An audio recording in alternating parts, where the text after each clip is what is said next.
नमस्कार, जय हिंद। मैं हूं कृष्णा और इस वक्त आप देख रहे हैं स्टैंड विथ मिथिला और मैं हूं लगमा गांव में। लगमा गांव के ऊपर मैंने कई सारा वीडियो बनाया है। आप सभी को पता है कि लगमा गांव में होने जा रहा है श्री लक्ष्य चंडी महायज्ञ, और ये जो महायज्ञ हो रहा है ये इस गांव में हो रहा है। और इसके ऊपर मैंने बहुत सारे वीडियो मैथिली में बनाया है। बहुत सारे लोगों का कमेंट था कि आप हिंदी में बनाइए ताकि उनको पूरी तरह से चीज़ें समझ में आए। और मेरे साथ जो है सो राकेश रोशन झा जी हैं और चौधरी। और इस वक्त आप यही जो हमें देख रहे हैं एक फ्रेम में, वो इसी यज्ञ मंडप के पास देख रहे हैं। तो चलिए हम विशेष जानकारी रोशन जी से, राकेश जी से बात करते हैं। राकेश जी, क्या है विशेष यहाँ पर, क्या चीज़ें चल रहा है? वैसे तो सबको पता ही है, अब लग रहा है कि जो ये महायज्ञ होने जा रहा है ये काफ़ी हद तक बहुत नज़दीक भी आ चुका है समय सीमा।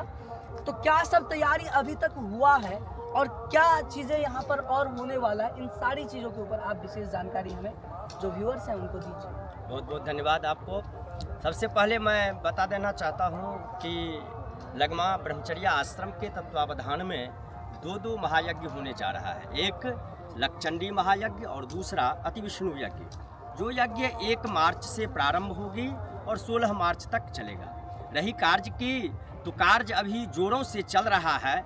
जैसे आप पीछे देख रहे हैं कि यज्ञ मंडप बन के तैयार है। इसी यज्ञ मंडप पे लक्षचंडी महायज्ञ होगा, जहाँ पे 2100 पंडितों का जो चयन हुआ है साक्षात्कार माध्यम से, वो वहीं पे आके अपने विद्वत जन आके इस यज्ञ को संपादन करेंगे। और मैं बता दूं कि मथुरा से यहाँ पे पंडाल वाले हैं, वो भी अपना काम जोरों से कर रहे हैं। अच्छा, एक और चीज़ मैं आप सभी को बता दूं, यहाँ पर सबसे पहले एक बार देख लीजिए, मैं आपको अंदर भी लेके चलूँगा। आप पूरे चारों साइड के क्षेत्र को मैं एक बार आपको दिखाना चाह रहा हूँ कि आप देख लीजिए कि कितना बड़ा ये क्षेत्र है और कितने ज़्यादा इसकी जो दूरी है। यहाँ पर लाखों लोग इकट्ठा हो सकते हैं। उसी हिसाब से यहाँ पर व्यवस्थाएं की जा रही है, क्योंकि इस महायज्ञ में शामिल होने वाले अनेकानेक श्रद्धालुजन होंगे। तो यहाँ पर जो तैयारी है, किन किन चीज़ों को ध्यान में रखते हुए तैयारी की जा रही है? देखिए, यहाँ पे जो श्रद्धालुगण आएंगे वो केवल मिथिलांचल ही नहीं, पूरे भारतवर्ष से यहाँ पे श्रद्धालुगण का समागम होगा। तो उनकी सुरक्षा के दृष्टिकोण से हम लोगों ने व्यवस्था की है कि यहाँ पे 500 सीसीटीवी कैमरा की लगवाएंगे और उनका एक कंट्रोल रूम होगा, जहाँ पे पूरे कंट्रोल किया जाएगा कि कहाँ क्या हो रहा है। और उसके लिए एक टीम बना रहेगा। उन टीम का काम है कि पूरे मेला में कहाँ क्या हो रहा है, वो सारा काम उनका रहेगा। हर एक विभाग का अलग अलग टीम बना हुआ है। तो हम लोगों ने जो श्रद्धालुगण यहाँ आएंगे उनको किसी तरह की कोई परेशानी न हो, उसके लिए हम लोग पूर्व से तैयारी कर रहे हैं और कार्य अंतिम पायदान पे है। बिल्कुल। बहुत सारे लोगों का सवाल होता है कि हम अगर बाहर से हैं तो हम लगमा ब्रह्मचर्य आश्रम कैसे पहुँचे? तो आप एक बार वो एड्रेस भी बता दीजिए ताकि हम एक एक चीज़ों को बारी बारी से कवर कर सकें। लगमा ब्रह्मचर्य आश्रम टाडी प्रखंड के अंतर्गत और दरभंगा जिला अंतर्गत है लगमा ब्रह्मचर्य आश्रम। आप यदि दरभंगा से आते हैं तो दरभंगा से NH होते हुए आइएगा और NH विदेश्वर स्थान में छोड़ने के बाद वहां से 7 किलोमीटर आप जब दक्षिण आइएगा तो एक लगमा गांव पड़ेगा और वहां पे एक ब्रह्मचर्य आश्रम है। वहीं पे लक्षचंडी महायज्ञ और अति विष्णु यज्ञ हो रहा है। चलिए, ये महायज्ञ के बारे में तो आपने बहुत कुछ बताया, हम इसके ऊपर भी आपसे और भी जानकारी लेंगे। लेकिन इस ब्रह्मचर्य आश्रम के बारे में भी आप 1 मिनट हमें बता दीजिए कि क्या ये आश्रम जो है, चूँकि पूरे भारतवर्ष में इस आश्रम का एक अलग स्थान है। देखिए, इस आश्रम का महत्व और गरिमा अलग ही है, क्योंकि इस आश्रम के माध्यम से हजारों परिवार का भी भरण पोषण चल रहा है। और इस आश्रम में जितने बच्चे हैं वो निःशुल्क शिक्षा दी जाती है। इस आश्रम का जो पढ़ाई होता है वो भिक्षाटन से अभी भी चल रहा है। यहाँ पे किसी भी सरकार की कोई अनुदानित कुछ नहीं है, लेकिन आश्रम भिक्षाटन से ही चल रहा है। फिलहाल अभी BPSC शिक्षा के माध्यम से शिक्षकों की बहाली हुई। इस आश्रम के बच्चे लगभग 300 से ऊपर बच्चे चयनित हुए हैं BPSC शिक्षक में। तो इसकी गरिमा तो अद्भुत है। इनके जो संस्थापक थे, हमारे गुरुदेव संस्थापक जो थे, वो इस आश्रम को स्थापित किए 1960 ईस्वी में। और यहाँ वो इतना मेहनत करने के बाद यहाँ पे एक ऐसा आश्रम बना, जहाँ आश्रम तो बहुत सारा भारतवर्ष में है, लेकिन जहाँ निःशुल्क शिक्षा हो, किसी भी तरह की कोई मान लीजिए उनसे कुछ लिया नहीं जाता, न सरकार से लिया जाता है अनुदानित। एक एक घर जा कर के वहाँ पे भिक्षाटन होता है, उस भिक्षाटन से बच्चों को यहाँ पे शिक्षा दी जाती है।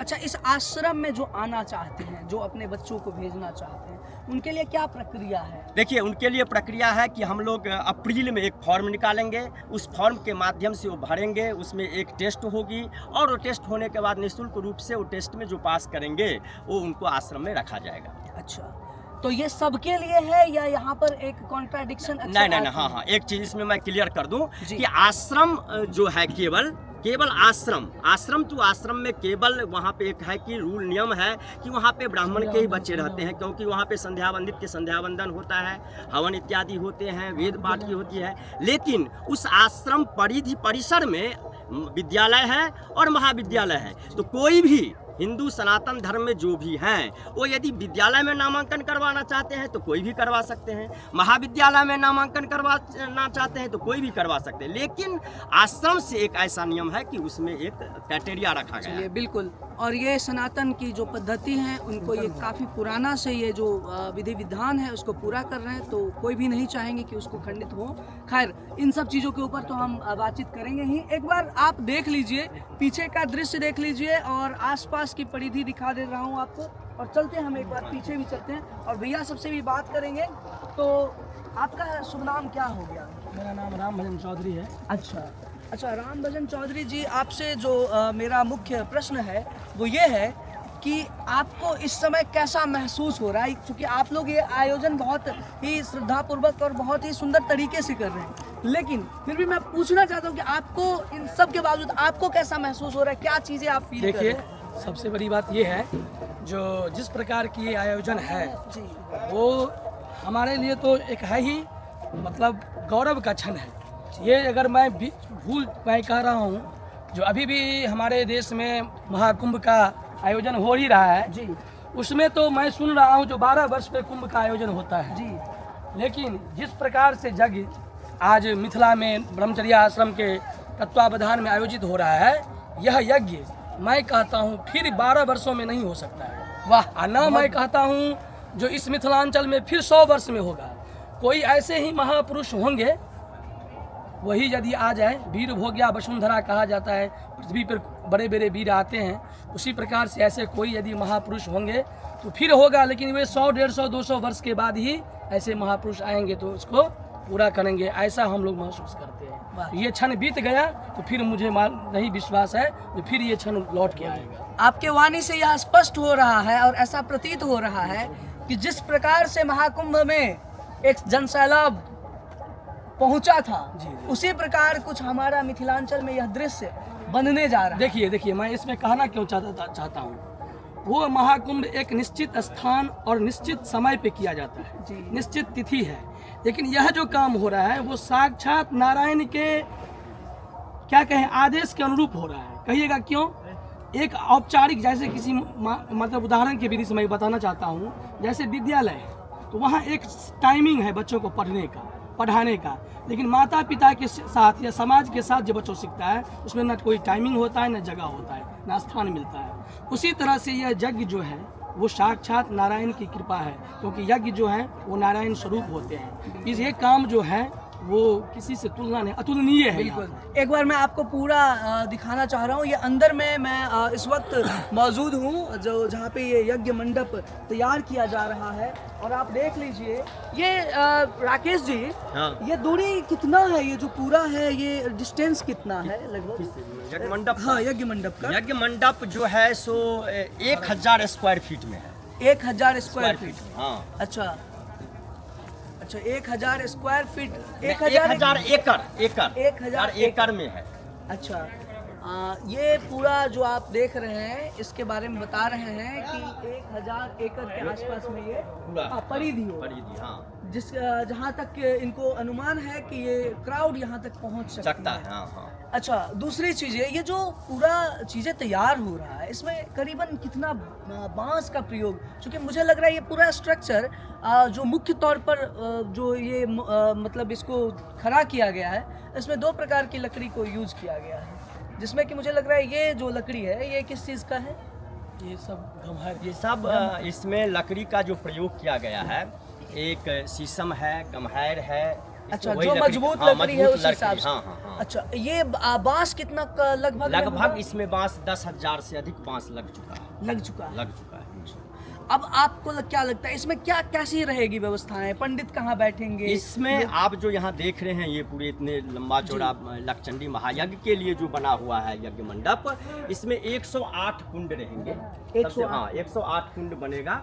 जो यहाँ पे लाइन वाइज आप देख लिए होंगे, वहाँ पे 108 सभी लाइन में कुंड रहेंगे। वहाँ पे उस लाइन क्रमबद्ध में सभी लोग जितने भी विद्वज्जन आएंगे वो वहाँ पे 2100 विद्वज्जन वहाँ पे बैठेंगे और मुख्य कुंड जो रहेगा वहाँ पे रहेगा। अच्छा। वहाँ पे मेन कुंड जो होगा जहाँ पे, वहाँ बीच में मुख्य कुंड रहेंगे और वहीं से मुख्य रूप से। अच्छा, यहाँ पर तो हवन होगा, जैसा आपने बताया हवन होगा, तो ये सब तो लकड़ी है, तो इन सब चीजों को ध्यान में सब कुछ रखा गया है। हाँ, कोई दिक्कत नहीं, कोई दिक्कत नहीं। अच्छा, तो आपने करीबन कितने गांव को टच किए हैं, कितने डिस्ट्रिक्ट को टच किए हैं? देखिए, ये जो आश्रम है, इस आश्रम से लगभग पूरे मिथिलांचल जुड़े हुए हैं। तो लगभग हम लोग मिथिलांचल में जो है गांव, उसमें दरभंगा और मधुबनी डिस्ट्रिक्ट के जितने भी गांव हैं, सब गांव को हम लोग संपर्क में है। और उसमें एक समस्तीपुर गांव है, उनमें भी बहुत सारे गांव को संपर्क में है। मुजफ्फरपुर है, वहाँ पे भी कुछ संपर्क है कुछ गांव से। तो सहरसा है, वहाँ पे लगभग बिहार में मिथिलांचल में जितने गांव है लमसम संपर्क में हम लोग किए हैं। बिल्कुल। तो अब जो ये तैयारी हो रही है, क्या इसको रंग पेंट भी किया जाएगा या फिर ये? हाँ, पेंट होगा। ये आप जो देख रहे हैं यहाँ पे फुट्टा इत्यादि, वो शास्त्र विधि है, शास्त्र सम्मत के अनुसार यहाँ पे पेंट किया जाएगा, रंग किया जाएगा। कहाँ पे किस लकड़ी में कौन सा कलर होगा वो शास्त्र सम्मत होगा, इसलिए वो अभी नहीं किया गया है। अब कुछ दिनों के बाद वो स्टार्ट। पंडित का चुनाव कैसे किए? पंडित के चुनाव हम लोगों ने जब बैठक हुई तो एक पंडित चयन समिति बनाया। पंडित चयन समिति के माध्यम से हम लोगों ने एक फॉर्म निकाला। वो फॉर्म सोशल मीडिया के माध्यम से हम लोगों ने पब्लिश किया, जिसमें भारत के सभी कोनों से फॉर्म सभी लोग जितने विद्वज्जन हैं वो भरे हैं। उसके बाद उनका साक्षात्कार हुआ, ऑनलाइन साक्षात्कार गूगल मीट के माध्यम से। तो हमारे पास 5000 फॉर्म आए, जिसमें हम लोगों ने 2100 पंडितों का चयन किए हैं साक्षात्कार माध्यम से। वो 2100 पंडित यहाँ पे आ रहे हैं। अच्छा, तो अब जो है सो मतलब पंडित का जो प्रोसेस है, चयन प्रोसेस, वो कंप्लीट हो गया। मतलब पंडित कंप्लीट हो गया है, चयन हो गया है, 2100 पंडितों का चयन हो गया है। अच्छा, तो उन सब का फिर, और इसमें कौन कौन आ रहे हैं जो? देखिए, यहाँ पे जो आ रहे हैं, एक तो मान लीजिए 2100 पंडित आ रहे हैं जो पूरे भारतवर्ष के सभी कोनों से आ रहे हैं, और भारतवर्ष के विभिन्न जगत गुरुओं का समागम हो रहा है यहाँ पे। और शंकराचार्य जी आ रहे हैं जो पूरी पीठाधीश्वर हैं। वो शंकराचार्य जी सबसे सीनियर वही है, शंकराचार्य जी, वो आ रहे हैं एक। और संभावना है, हम लोग बात कर रहे हैं कि बागेश्वर बाबा भी आने की संभावना है। उनकी डेट फिक्स नहीं हुआ है, अभी तक बात चल रही है।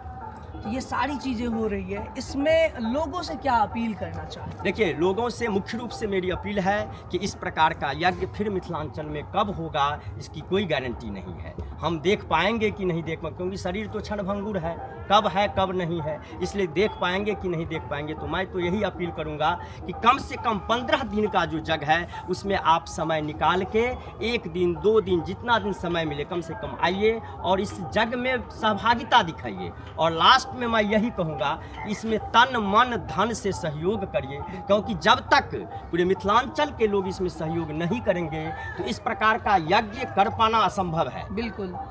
तो अगर कोई सहयोग करना चाहते हैं तो उनको किस प्रकार आपके जो आश्रम है उनको किस प्रकार से उनको हो जाएगा? हाँ, और क्या है, तो जो बाहर में रहते हैं तो वो सहयोग यदि करना चाहते हैं तो स्क्रीन पे आप लोगों को एक अकाउंट नंबर और स्कैनर और फोन पे नंबर दिखेगा, उसके माध्यम से आप सहयोग कर सकते हैं। यहाँ पर जो आपको दिख रहा है स्क्रीन पर, आप उस स्कैनर पर, केवल उसी स्कैनर पर जिस पे आश्रम का नाम हो, लक्षचंडी यज्ञ के नाम से अकाउंट खुला हुआ है, उनके नाम से यदि आपके पास स्कैनर या अकाउंट नंबर यदि स्क्रीन पे दिख रहा है तो उसके माध्यम से आप सहयोग कर सकते हैं। बिल्कुल, किसी के भी पर्सनल अकाउंट पर बिल्कुल भी मत कीजिए, चाहे वो कोई भी हो। मुझे लगता है ये भी आश्रम या फिर जो लगमा है वहाँ से एक मैसेज जरूर नोट में होगा कि जो भी कुछ सहयोग हो वो केवल और